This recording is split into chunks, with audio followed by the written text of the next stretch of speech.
Hi, ako si Justin Nabanyo, isang IS professional.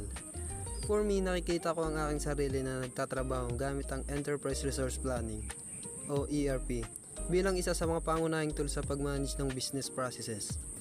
Bilang IS professional, mahalaga sa akin ang integration at yun mismo ang ginagawa ng ERP. Pinagsasama-sama nito ang finance, HR, inventory, supply chain at iba pa sa isang system para mas efficient at real-time ang data.